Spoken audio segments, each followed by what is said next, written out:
Ukraine जंग अब पूरी तरह से बदल चुकी है। अब ये युद्ध सिर्फ जेलेंस्की का युद्ध नहीं रह गया, बल्कि ये पूरे यूरोप और नाटो देशों का युद्ध बन गया है।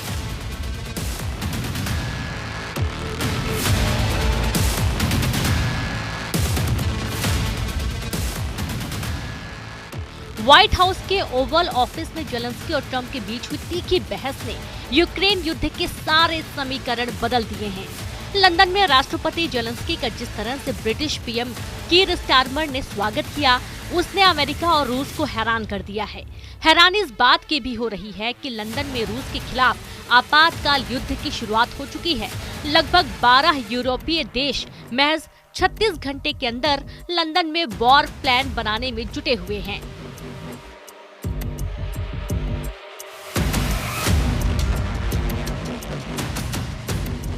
आलम यह है कि ब्रिटेन ने रूस के खिलाफ यूक्रेन को 284 करोड़ डॉलर की भारी भरकम सहायता देना शुरू कर दी है। इधर पुतिन ने बहुत बड़ी जंग को देखते हुए यूक्रेन पर तेजी से हमले शुरू कर दिए हैं, क्योंकि वॉशिंगटन में हुई तीखी बहस के बाद से दुनिया भर में जेलेंस्की को हीरो और ट्रंप को विलन के रूप में दिखाया जा रहा है। लेकिन बीच रूस ने यूक्रेन के बहुत बड़े इलाके पर हमले बेहद तेज कर दिए हैं, ताकि नाटो के हमले से पहले यूक्रेन के बड़े इलाके पर रूस का पूरी तरह से कब्जा हो जाए।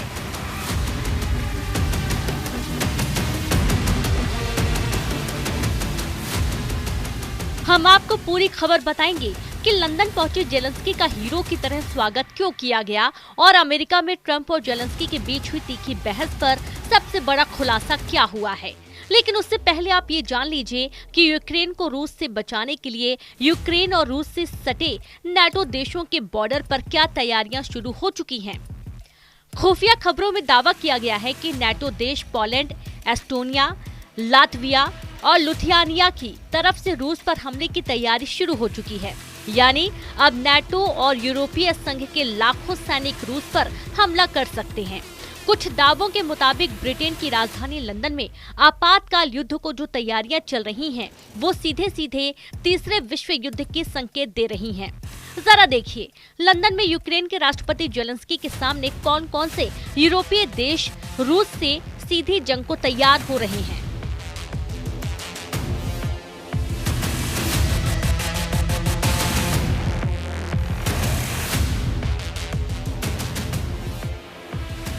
ब्रिटेन के लंदन में रूस के खिलाफ बड़े जंग को देखते हुए नाटो और यूरोपीय यूनियन के देशों की मीटिंग हुई। हैरानी की बात तो ये है कि राष्ट्रपति जेलेंस्की का यूक्रेन न तो नाटो का सदस्य है और न ही यूरोपीय यूनियन है, लेकिन उसके बावजूद ब्रिटेन ने जेलेंस्की को मीटिंग में शामिल किया है। ब्रिटेन के प्रधानमंत्री कीर स्टारमर ने यूक्रेन का खुलकर समर्थन किया और ऐलान किया है कि यूक्रेन को जंग के लिए ब्रिटेन की तरफ से 284 करोड़ डॉलर मिलने जा रहे हैं। कुछ खबरों के दावों के मुताबिक यूरोपियन यूनियन के 27 देशों में 12 यूरोपीय देश यूक्रेन युद्ध में शामिल होने के लिए तैयार हो चुके हैं। हम आपको बता दें कि नाटो के 32 देशों में यूरोपियन यूनियन के 27 देश भी शामिल हैं। उस लिहाज से नाटो की तरफ से भी 12 देश रूस से जंग को तैयार हो चुके हैं। यूक्रेन को भीषण युद्ध के लिए Germany, France, Spain, Canada, Netherland अरबों रुपए देने के साथ साथ अपनी सेना भी यूक्रेन भेजने वाले हैं, जबकि स्वीडन, पुर्तगाल, लिथुआनिया, लातविया यूक्रेन को हथियार और फाइटर जेट देने जा रहे हैं।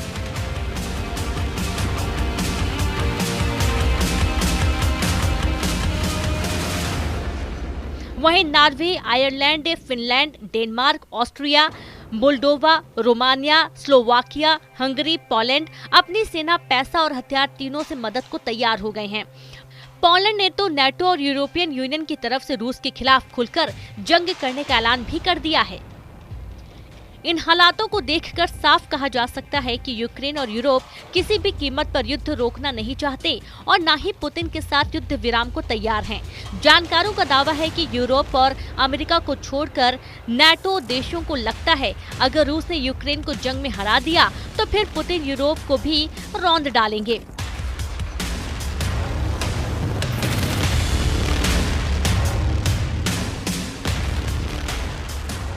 हालांकि राष्ट्रपति ट्रंप का साफ कहना है कि ऐसा संभव नहीं है। इसलिए जब राष्ट्रपति जेलेंस्की के साथ राष्ट्रपति ट्रंप की तीखी बहस हो रही थी, उस वक्त ट्रंप ने जेलेंस्की पर गुस्सा दिखाते हुए कहा था कि जेलेंस्की यूरोपीय देशों के साथ मिलकर तीसरे विश्व युद्ध का जुआ खेल रहे हैं।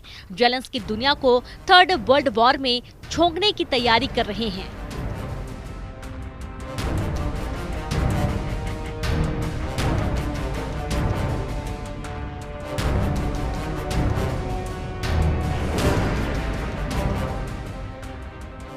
इन्हीं हालातों को देखकर ब्रिटेन, फ्रांस, जर्मनी जैसे नेटो और यूरोपियन देश यूक्रेन को रूस के भीषण हमलों से बचाने की कोशिश कर रहे हैं। लेकिन कुछ नेटो और यूरोपीय देशों ने पुतिन का समर्थन भी शुरू कर दिया है। पुतिन के समर्थक नेटो देश हंगरी के प्रधानमंत्री विक्टर ओरबान ने तो साफ कह दिया है कि यूक्रेन को अब रूस से कोई बचा नहीं सकता।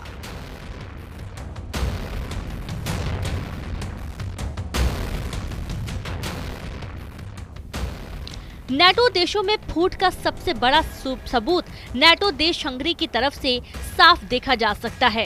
हंगरी के पीएम विक्टर ओरबान ने साफ कहा है कि यूक्रेन किसी भी कीमत पर नेटो में शामिल नहीं हो सकता और न ही हंगरी कभी यूक्रेन को यूरोपीय संघ में शामिल होने देगा।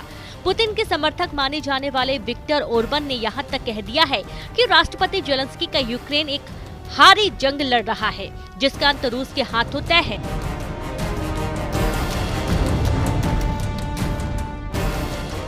यूरोप के कुछ देशों और अमेरिका पर भड़कते हुए हंगरी ने कहा कि इन देशों को कैसे ये गलतफहमी हो गई कि वो रूस के पड़ोसी देश यूक्रेन को नेटो का सदस्य बना सकते हैं। रूस कभी भी यूक्रेन को नेटो में नहीं जाने देगा।